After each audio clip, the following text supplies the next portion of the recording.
आज की ये कहानी है भारत में ब्रिटानी राज की नींव रखने वाले रॉबर्ट क्लाइव की। इनके बारे में एक सामान्य जानकारी देखते हैं, जानते हैं। बचपन से ही रॉबर्ट क्लाइव की छवि एक शरारती और हिंसक बच्चे की थी। 7 साल का होते होते उन्हें लड़ने की एक तरह से लत सी लग गई थी। नम्रता, उदारता, धैर्य कुछ ऐसे गुण थे जिससे क्लाइव का ताउम्र कोई वास्ता नहीं रहा। ब्रिटिश इतिहासकार जॉर्ज फॉरेस्ट ने अपनी किताब the life of Lord Clive में लिखा, किशोर होते होते क्लाइव एक तरह का बाल अपराधी बन चुका था। वो अपने गांव में परेशान व्यापारियों के लिए एक प्रोटेक्शन रैकेट चला रहा था और उसका कहना ना मानने वाले व्यापारियों की दुकान में पानी भरवा देना उसका खास सगल हुआ करता था। और आप देखते हैं कि 17 साल की उम्र होते होते क्लाइव के पिता रिचर्ड क्लाइव को अंदाजा लग चुका था कि उन पर नियंत्रण रखना उनके बस की बात नहीं है। और सौभाग्य से ईस्ट इंडिया कंपनी के एक निदेशक से उनकी पहचान थी और उनकी सिफारिश पर रॉबर्ट 15 दिसंबर 1742 को अब पहली बार ईस्ट इंडिया कंपनी के दफ्तर गया और जहां उन्हें राइटर यानी क्लर्क की नौकरी पर रख लिया गया। और 3 महीने बाद उन्होंने एक पानी के जहाज से भारत का रुख किया। ये है हमारा प्यारा भारत। कहाँ है हमारा प्यारा भारत? आप लोगों को पता नहीं है? देखिए, ये हमारा प्यारा, आप देखेंगे भारत आपको दिखाई दे रहा है। ये है हमारा प्यारा भारत। ये हमारे पड़ोसी हैं पाकिस्तान, अफगानिस्तान, चाइना। ये पड़ोसी हमारा श्रीलंका है। पाक जलडम मन्नार की खाड़ी भारत श्रीलंका के बीच देखने को मिलेगी। ये अरब सागर है, ये बंगाल की खाड़ी है। शुरू से ही भारत के प्रति चिढ़। क्लाइव का भारत तक का सफर बहुत परेशान वाला रहा। रास्ते में वो जहाज से समुद्र में गिर गए और डूबते बचे। संयोग से एक नाविक की नजर उनके ऊपर पड़ गई और उसने उन्हें डूबने से बचा लिया। मद्रास पहुंचकर क्लाइव एकाकी और नीरस जीवन जीने लगा। कभी कभी वह अपने साथियों के साथ लड़ बैठते। एक बार उन्होंने फोर्ट सेंट जॉर्ज के सचिव के साथ इतना बुरा व्यवहार किया कि गवर्नर ने उन्हें सबके सामने माफी मांगने के लिए कहा। विलियम डेल रिम्पल अपनी किताब द अनार्की में लिखते हैं, जल्दी ही क्लाइव को भारत के प्रति नफरत हो गई और जिसने जीवन भर उसका साथ नहीं छोड़ा। भारत में 1 साल बिताने के बाद उसने अपने घर पत्र लिखकर कहा, मैंने अपना देश छोड़ने के बाद एक भी खुशी का दिन नहीं बिताया है। वो इस हद तक अवसाद में चला गया कि उसने एक बार आत्महत्या करने की कोशिश की। कोई भारतीय भाषा सीखने का प्रयास नहीं किया उसने। और कीथ फिलिंग अपनी किताब वॉरेन हेस्टिंग्स में लिखते हैं कि क्लाइव को भारत में कभी भी कोई दिलचस्पी नहीं रही। उसे यही यहाँ की सुंदरता से कभी प्रभावित नहीं किया। ना ही उसने यहाँ के इतिहास, धर्म, प्राचीन सभ्यता के बारे में जानने की कोई इच्छा पैदा हुई और यहाँ के लोगों के बारे में उसकी कोई जिज्ञासा नहीं थी। वह भारतीय लोगों को हिकारत की नज़र से देखता था। लेकिन क्लाइव में अपने प्रतिद्वंदी की क्षमता को भांपने और मौके का फायदा उठाने की क्षमता शुरू से थी। जोखिम उठाने का दुस्साहस भी उनमें शुरू से ही था और बिना परिणाम की परवाह किए हुए बहादुरी दिखाने का गुण भी उसके पास था। और सन 1746 में फ्रांस के मद्रास पर हमले और जीत के बाद उसका एक गुण लोगों के सामने आया। क्लाइव को मिला लेफ्टिनेंट का पद। जब फ्रेंच जनरल डुप्लेक्स ने मद्रास पर कब्जा किया तो क्लाइव वहां ही था। वो रात में वेश बदलकर फ्रेंच सिपाहियों को चकमा देते हुए शहर से बाहर निकल गए और पैदल चलते हुए कोरोमंडल तट पर एक छोटे ब्रिटिश ठिकाने फोर्ट सेंट डेविस तक पहुंच गए थे। और यहां उन्हें ओल्ड कॉक के नाम से मशहूर स्टेंगर लॉरेंस ने लड़ने के लिए प्रशिक्षित किया। लॉरेंस पहला व्यक्ति था जिसने क्लाइव की प्रतिभा को पहचाना। और 1740 के दशक में डुप्लेक्स अपनी सैनिक टुकड़ियों को नवाबों की सेवा में भेज रहा था। क्लाइव अपने सैन्य गुणों की वजह से लेफ्टिनेंट के पद तक पहुंच गए थे। इसी समय फ्रेंच सैनिकों की नकल करते हुए लॉरेंस और क्लाइव ने अपने सैनिकों को भी ट्रेन करना शुरू कर दिया था। शुरू में ईस्ट इंडिया कंपनी के पास मात्र कुछ 100 सैनिक थे और उनके पास ढंग की वर्दी तक नहीं हुआ करती थी। सन 1750 के दशक के मध्य में क्लाइव ने अपने पिता को भेजे पत्र में लिखा था कि उन दिनों युद्ध की कला में हमें कितने नौसिखिया हुआ करते थे। और आप देखेंगे कि इसमें 26 अगस्त 1751 को क्लाइव ने पहली बार नाम कमाया जब उन्होंने मूसलाधार बारिश के बीच कर्नाटक के नवाब की राजधानी राज आरकोट की घेराबंदी में राहत देने के लिए 200 अंग्रेज और 300 भारतीय सिपाहियों के साथ कूच किया। और सर पेंड्रल मून ने अपनी किताब the British conquest conquest and dominion of India में लिखा, क्लाइव ने आंधी तूफान के बीच हमला कर फ्रेंच सैनिकों और उनके साथियों को अचंभे में डाल दिया। इस जीत से पहली बार आभास मिला कि ईस्ट इंडिया कंपनी भारत में एक सफल सैनिक अभियान भी चला सकती है। कंपनी का आत्मविश्वास बढ़ाने में इस जीत का बहुत बड़ा योगदान था। एक सैनिक के रूप में गति और आश्चर्य का इस्तेमाल उसकी पसंदीदा रणनीति रही है। फ्रेंच कमांडर का आत्मसमर्पण। क्लाइव की सबसे बड़ी सफलता 1752 में आई, जब उन्होंने मद्रास पर होने वाले हमले को नाकाम किया। उन्होंने और स्ट्रेंगलर लॉरेंस ने मिलकर नवाब मोहम्मद अली को हराकर आरकोट और तिरुचिरापल्ली पर जीत हासिल की। 13 जून 1752 को फ्रेंच कमांडर ने क्लाइव के सामने आत्मसमर्पण कर दिया। क्लाइव ने कुल मिलाकर 85 फ्रेंच और 2000 भारतीय सैनिकों को बंदी बनाया। सर पेंड्रल मून ने लिखा कि इस जीत से डुप्लेक्स की महत्वाकांक्षा की गहरा धक्का लगा। जब उसने ये खबर सुनी, वो अपना भोजन नहीं कर सका। कुछ ही दिन बाद उसको बर्खास्त कर दिया गया और वो अपमानित होकर फ्रांस वापस लौटा। इसके विपरीत क्लाइव का हीरो के तौर पर मद्रास में स्वागत किया गया, लेफ्टिनेंट कर्नल बनाया गया। इस कामयाबी के लिए क्लाइव को न सिर्फ क्वार्टर मास्टर का पद दिया गया, बल्कि 40,000 पाउंड इनाम में भी दिए गए।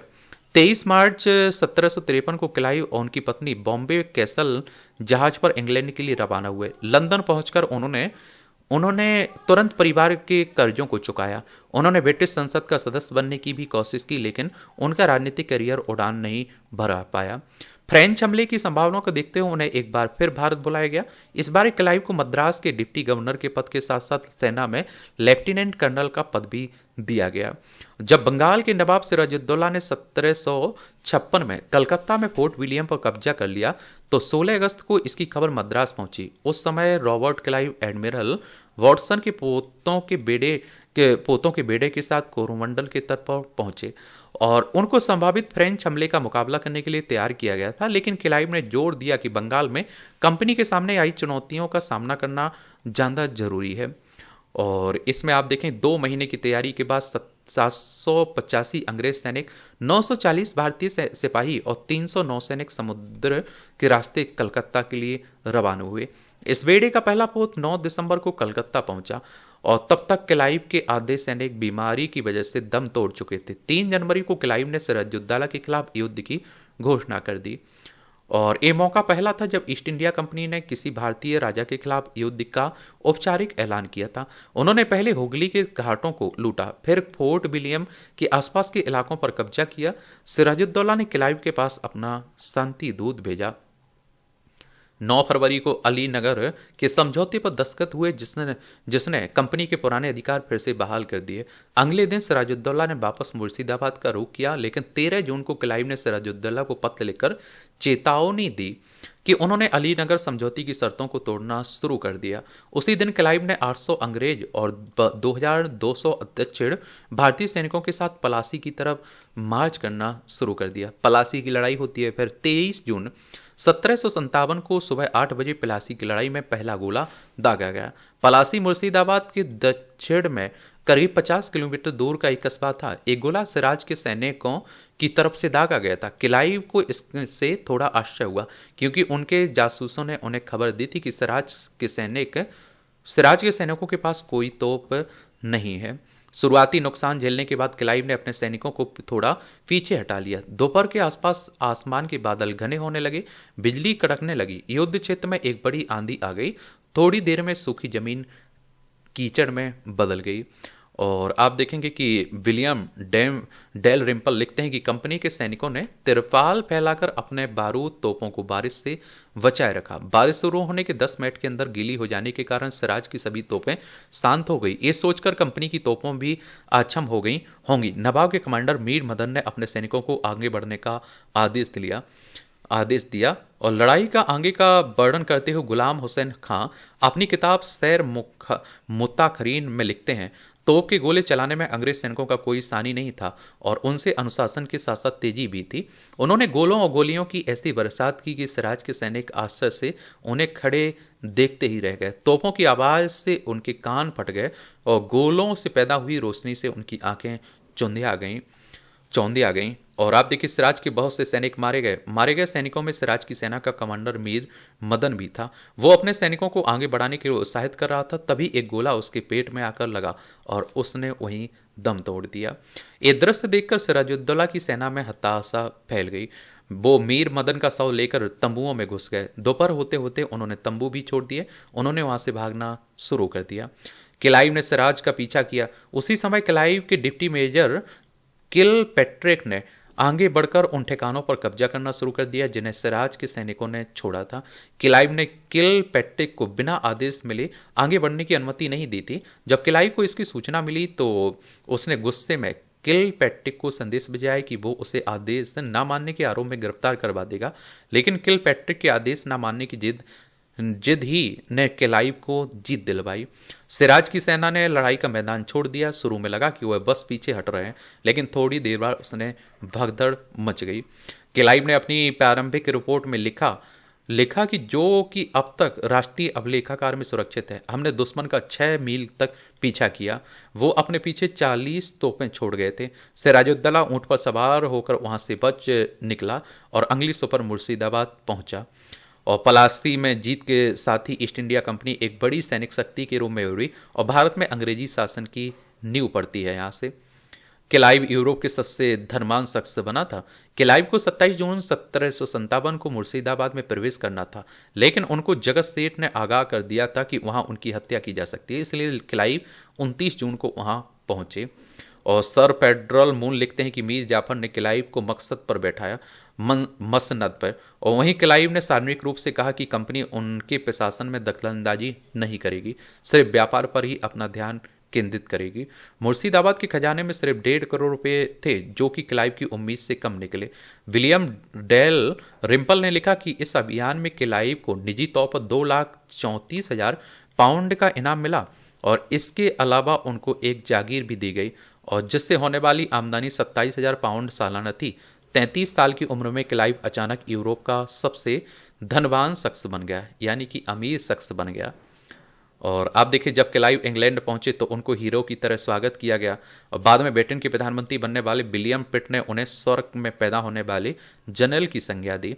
सन 1761 में क्लाइव ने सुरोसौरी से संसद का चुनाव लड़ा और जीत हासिल की। 2 साल बाद उन्हें नाइट की पदवी से सम्मानित भी किया गया। इसके बाद ईस्ट इंडिया कंपनी के अनुरोध पर क्लाइव को एक बार फिर गवर्नर और इसके सैन्य बलों का कमांडर बनाकर ये आप देखते हैं कलकत्ता भेजा गया। क्लाइव मई 1765 में कलकत्ता पहुंचे। क्लाइव के खिलाफ जांच। सन 1767 में क्लाइव ने भारत छोड़ा और एक बार फिर इंग्लैंड का रुख किया। वहां सन 1773 में हाउस ऑफ कॉमन्स की तरफ से उनके खिलाफ कूप प्रशासन और भ्रष्टाचार के आरोपों के लिए जांच बैठाई गई। वहां पर आप देखते हैं कि क्लाइव ने अपने भाषण में खुद के साथ मामूली भेड़ चोर की तरह व्यवहार किए जाने पर सख्त एतराज दिखाया। उन्होंने कहा कि पलासी के बाद एक बड़ा राजकुमार मेरी खुशी पर निर्भर था, एक समृद्ध शहर मेरी दया के सहारे चल रहा था, वहां के अमीर बैंकर मेरे एक मुस्कान भर पाने के लिए एक दूसरे से स्पर्धा कर रहे थे, सोने और रत्नों से भरा खजाना मेरे लिए खोल दिया गया था। मिस्टर चेयरमैन, मैं खुद अपने सैम को लेकर चकमित हूं। क्लाइव ने 2 घंटे तक अपनी वकालत की। आखिर में उन्होंने वो मशहूर पंचलाइन कही, आप मेरी धन दौलत ले सकते हैं, लेकिन मेरे सम्मान को तो बख्श दीजिए। जब वो कमरे से बाहर निकले तो उनकी आंखों में आंसू थे, और पूरी रात चली कार्रवाई के बाद क्लाइव के खिलाफ लगे सभी आरोप वापस ले लिए गए और उनके पक्ष में 155 वोट पड़े, जबकि उनके खिलाफ 95 सदस्यों ने वोट दिया। और क्लाइव का अंत। इस जांच में क्लाइव को बरी तो कर दिया गया, लेकिन उन्हें मानसिक शांति नहीं मिली और अपनी संपत्ति का आनंद उठाने के लिए उनके पास अधिक समय भी नहीं बचा था। दिनों दिन उनका स्वास्थ्य खराब होता चला गया, और जैसे जैसे ईस्ट इंडिया कंपनी की करतूतों की खबर इंग्लैंड पहुंची, वहां का जनमत उनके खिलाफ होता चला गया। 22 नवंबर 1774 को सिर्फ 49 वर्ष की आयु में रॉबर्ट क्लाइव ने आत्महत्या कर ली। उन्होंने कोई सुसाइड नोट नहीं छोड़ा। रात के अंधेरे में उन्होंने गुप्त रूप से एक कब्र में दफनाया गया। उनकी कब्र पर कोई शिलालेख नहीं लगाया गया। तो इस तरह से आप देखेंगे एक कहानी है और रॉबर्ट क्लाइव की। धन्यवाद।